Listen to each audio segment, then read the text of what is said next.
안녕하세요. 반갑습니다. 아이가 빨랐다 저자 이경주입니다. 벌써 15강입니다. 오늘은 현명한 부모학교 15강 시각적 통찰력에 대해서 말씀드리겠습니다. 시각적 통찰력이라고 하는 건 뭐냐면 유아 같은 경우는 자신감 또는 눈빛이라고 얘기를 합니다. 아이들 보면은 덩치가 큰 아이들도 있고 덩치가 좀 작은 아이들도 좀 왜소한 아이들도 있죠. 그러나 덩치가 크든 작든 간에 아이들은 어떤 아이는 친구들이 잘 따라요. 뭘 하자 그러면 친구들이 다 도와주기도 하고 얘가 주도성을 발휘할 수 있도록 친구들을 잘 이끄는 아이가 있습니다. 이런 아이들은 덩치가 크다고 해가지고 몸이 크다고 해가지고 아이를 이끄는 게 아니라 이 아이가 가지고 있는 눈빛의 은혜로움. 그래서 시각적 통찰력을 우리가 뭐라고 하냐면 카리스마라고 그럽니다. 카리스마. 카리스마는 어원 자체가 은혜롭다 이런 얘기죠. 그죠? 아이들을 덩치가 크든 작든 아이를 잘 이끄는 아이들.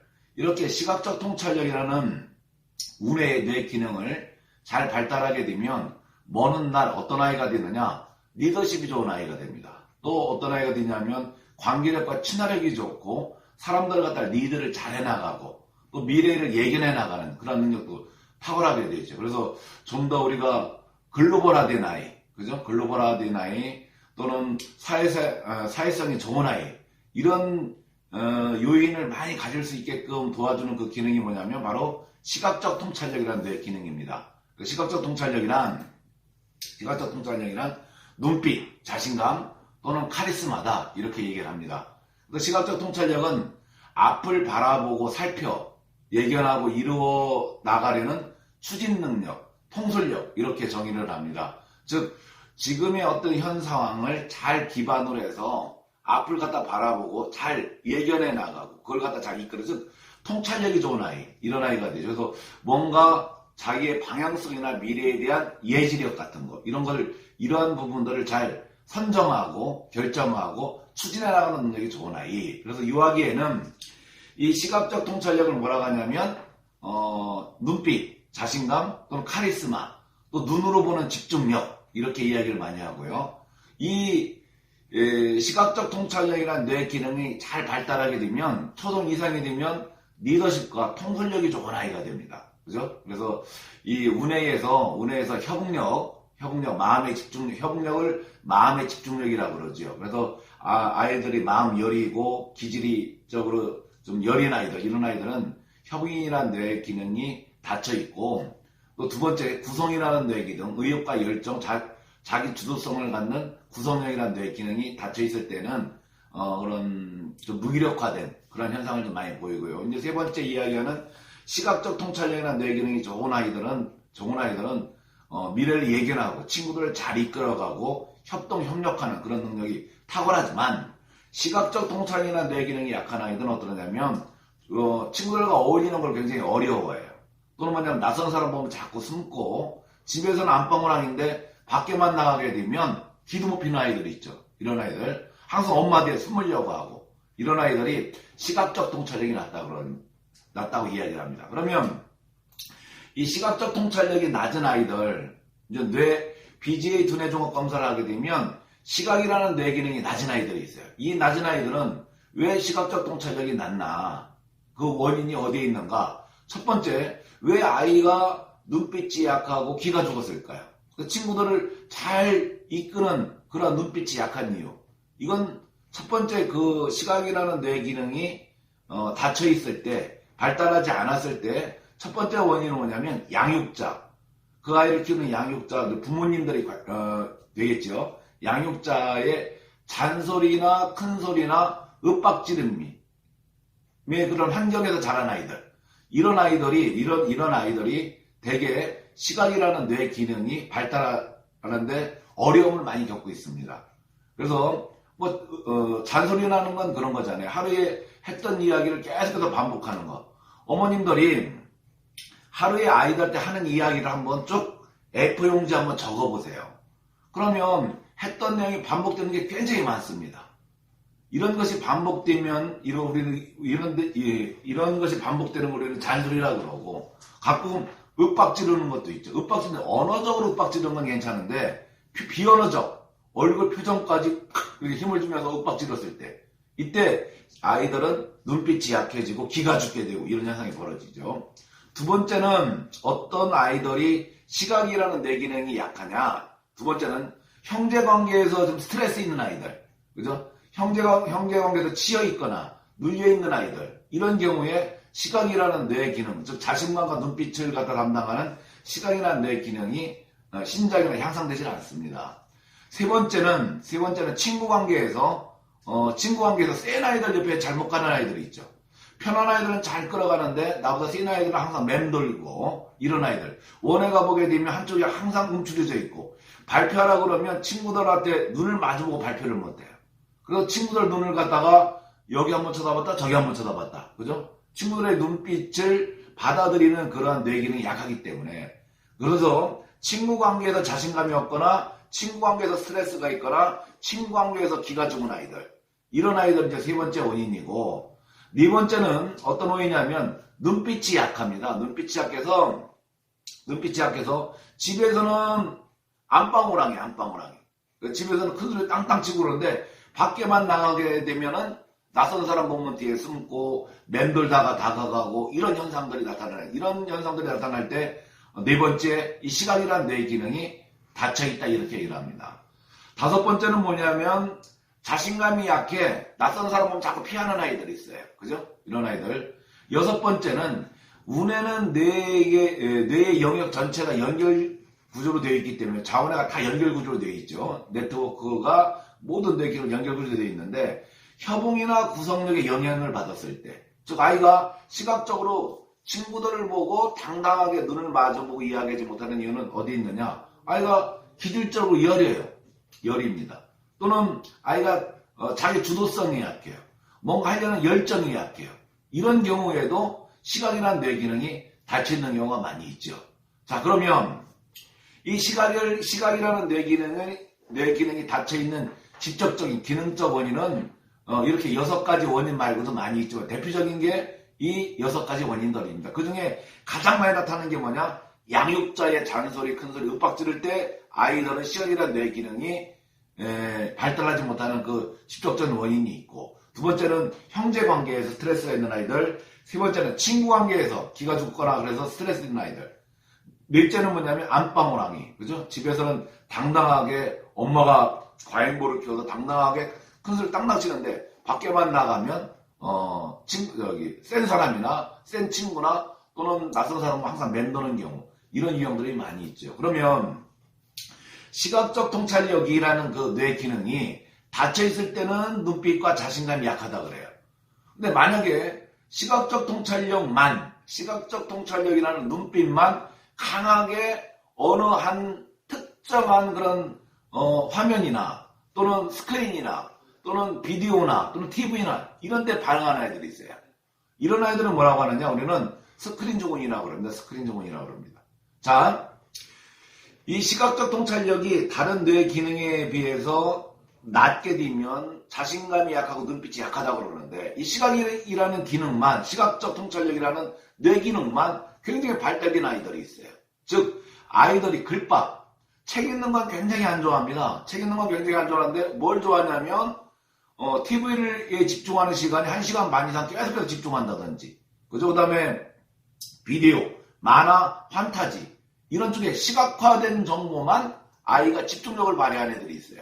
이 중에 제일 위험한 게 뭐냐면 아이들이 요즘에 유튜브 같은 거, 뭐 패드 이런 거 많이 쓰잖아요. 그죠? 이런 TV, 이런 집중하는 것들. 이런 것들을 우리는 스크린 유형 또는 매스미디어 유형이라 그럽니다. 자, 여러분들 보면 이 스크린 유형이 우리가 왜 문제가 되냐면 뇌 발달에 문제가 되는 이유는 또 있어요. 왜 그러냐면 책을 읽을 때는 아이들은 오감을 다 활용해서 책의 내용을 받아들입니다. 그죠? 제가 추상적으로 이야기도 했지만 책을 읽을 때 책의 소리도 나지요. 그죠? 책은 냄새도 있지요. 시각적으로 또는 뭐 청각적으로 전부 다 책을 스스로 읽을 때에는 아이들이 오감에 대한 것을 적용을 해가지고 발달이 되지만 스크린은 어때? 스크린의 기능은 어떤 기능이 있냐면 스크린은 이게 우리가 가지고 있는 손 중에 활용하는 터치하는 기능과 미는 기능 이런 기능들이 있잖아요. 자, 유아기 때 중요한 건 뭐냐? 소근육 운동, 소근육은 얼마나 손의 조작 능력을 키워주느냐. 이것이 굉장히 중요한데, 우리가 차력을 가지고 논다든지 또는 종이자들이 한다든지 그러면 인간의 손은 이렇게 오므리는 그런 기능이 있어요. 그죠? 동물들의 기능은 오므리는 기능이 아니라 이렇게 엄지를 활용하는 기능이 굉장히 적습니다. 왜냐하면 박차는 기능들, 그죠? 뭘 잡는 기능들, 그죠? 이런 기능들이 박차는 기능은 강하고 뭔가 잡거나 뭔가 오므리거나 뭔가 어떤 걸 갖다 세부적으로 손을 통해서 활용할 수 있는 기능들은 형격이 떨어져 있죠. 스크린은 이렇게 엄지와 검지를 잡는 기능이 약하고 어떤 기능이 강하냐면 터치하는 기능이나 미는 기능만 강합니다. 그래서 스크린은 우리의 뇌 발달에 크게 문제도 되지만 또 왜 문제가 되냐면 두뇌 발달에 이 손 조작 능력, 즉 소근육 운동하는 데도 문제가 된다는 거예요.